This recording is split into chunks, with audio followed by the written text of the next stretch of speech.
Hello everyone, once again welcome to my YouTube channel. Friends, आज आपके demand पे फिर से लेके आ गया हूँ सॉन्ग ऑफ माई सेल्फ का समरी, जो कि आपके 12th की बुक का पोएट्री सेक्शन का सेकेंड चैप्टर सेकेंड लेसन है, जिसके राइटर हैं वाल्ट व्हिटमैन।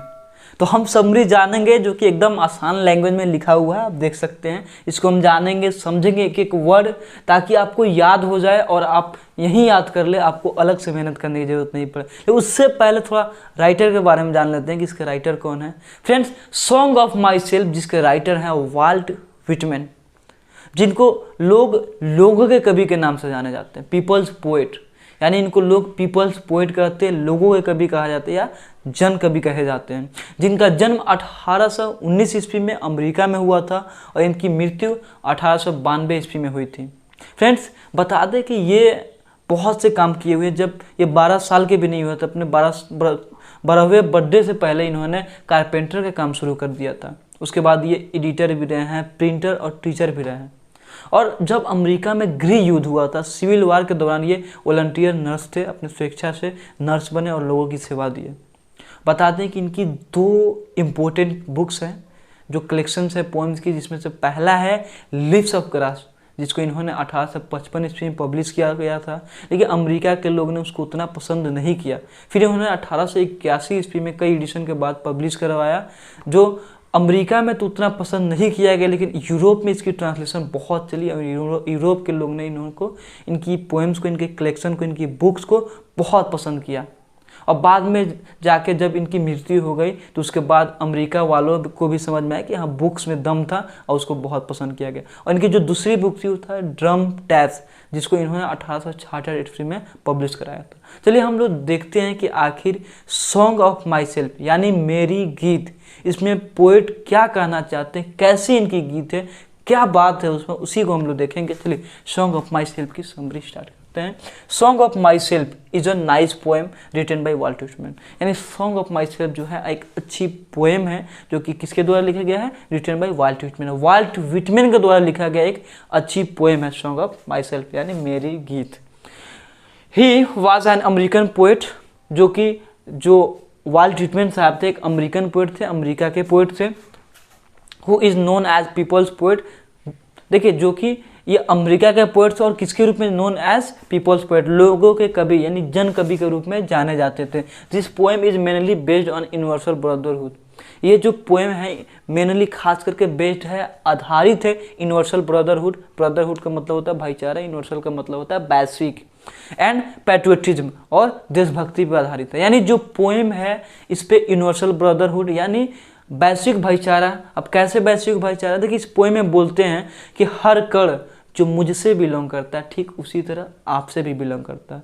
यानी अगर मेरा खून लाल है तो आपके भी खून लाल है। मेरी जिस्म कैसे क्रिएट किए गए, जो जो अंग उसमें लगा है, हर एक चीज़ आपसे भी जुड़ा हुआ है। इसीलिए बोलते हैं what I assume you shall assume, यानी जो मैं मानता हूँ आपको भी मानना चाहिए, क्योंकि हर एक कण जो मुझसे बिलोंग करता है, ठीक उसी तरह आपसे भी बिलोंग करता है।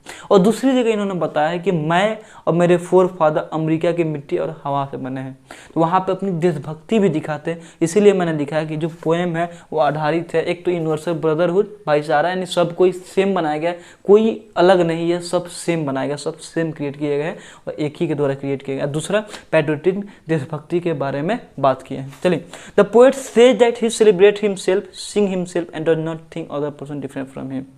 बोलते हैं, द पोएट कहते हैं कि वो खुद को मनाते हैं और खुद के गाते हैं। ही सेलिब्रेट हिमसेल्फ, खुद को मनाते हैं, सिंग हिमसेल्फ, और खुद को गाते हैं, यानी खुद को मनाते हैं और खुद को गाते हैं। Does not think other person different from him, और नहीं सोचते हैं कि जो दूसरे लोग हैं जो उनसे अलग हैं। क्या नहीं सोचते हैं कि दूसरे लोग उनसे अलग नहीं है। इसीलिए बोलते हैं कि जो कण मुझसे बिलोंग करता है, ठीक उसी तरह आपसे भी बिलोंग करता है। इसीलिए सबको बराबर मानते हैं, सबको सम्मान मानते हैं। चलिए, he says that he and his forefather are made of American soil. वो कहते हैं कि वो और उनके पूर्वज अमेरिकन सोल यानी अमेरिका के मिट्टी से बने। जैसे हम लोग माना जाता है कि हर इंसान मिट्टी से बनाया है, मिट्टी से बना है और मिट्टी में हम चले जाते हैं, ऐसा माना भी जाता है। तो बोलते हैं कि मैं इसी मिट्टी, इसी अमेरिकन मिट्टी में पैदा हुआ हूँ और इसी मिट्टी और हवा से मैं बना हूँ। तो अपनी देशभक्ति दिखाना है कि मैं कहीं और से नहीं आया, बाकी मैं इसी मिट्टी में पैदा हुआ और मेरे जो फोर फादर थे वो भी कहीं और के नहीं थे, इसी मिट्टी के पैदाइश थे, इसी मिट्टी में पैदा हुए थे। ठीक। He is a healthy person of 37 and hopes will remain healthy till his death। वो हेल्दी पर्सन है, स्वस्थ व्यक्ति है, कितने साल के? 37 साल के। And hopes will remain healthy till his death, और उम्मीद करते हैं कि वो हमेशा हेल्दी रहेंगे, हमेशा स्वस्थ रहेंगे, कब तक? अपने मृत्यु तक।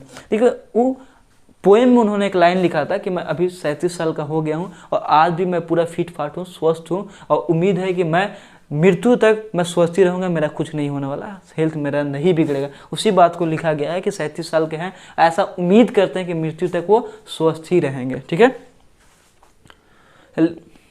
ही permit himself to speak in any situation, वो अपने आप को इजाज़त देते हैं, अपने आप को अलाउ करते हैं, परमिट करते हैं, परमिशन देते हैं कि वो किसी भी परिस्थिति में बोलने का परमिशन देते हैं। Permit himself to speak in any situation, किसी भी सिचुएशन, किसी भी परिस्थिति, अच्छा हो बुरा हो जैसा हो, खुल के बोलने का अपने आप को इजाज़त देते हैं, किसी और को नहीं, अपने आप को खुल के बोलने का इजाज़त देते हैं। कौन? वाल्ट व्हिटमैन साहब। ठीक है। He also believes in good and bad, वो बिलीव करते हैं, वो ये भी बिलीव करते, अच्छे और बुरे में भी विश्वास रखते हैं, यानी खुद को इजाज़त देते हैं किसी भी परिस्थिति में बोलने का, और अच्छे और बुरे चीज़ में वो बिलीव रखते हैं, विश्वास करते हैं। ठीक है। It's really a fantastic poem from Walt Whitman, ये वास्तव में एक फैंटास्टिक, एक सुंदर पोएम है, एक अद्भुत पोएम है। किसको द्वारा? वाल्ट व्हिटमैन के द्वारा। वाल्ट व्हिटमैन से ये एक अच्छी पोएम है। ठीक है। In which he has brilliantly talked about his wishes and freedom of speech, जिसमें उन्होंने बहुत ही अच्छे तरीके से, बहुत ही टैलेंटेड तरीके से उन्होंने क्या किया है? बात किया है उनकी विशेष, उनकी जो चाह है, इच्छा, उस इच्छा के बारे में, और फ्रीडम ऑफ स्पीच, और स्पीच की स्वतंत्रता के बारे में, यानी भाषण की स्वतंत्रता, और उनकी विशेष जो है, जो कल्पना उन्होंने किया, जो चाह रहे हैं, उस चाहत के बारे में इन्होंने बहुत ही सुंदरता से बात किया। मुझे उम्मीद है कि आप ये पोएम की समरी समझ गए होंगे और आपको याद भी हो गया होगा, और उम्मीद है कि अगर ये एग्ज़ाम में आ जाए तो आप 5 नंबर भी ले सकते हैं। चलिए मिलते हैं नेक्स्ट वीडियो में। Till then take care and have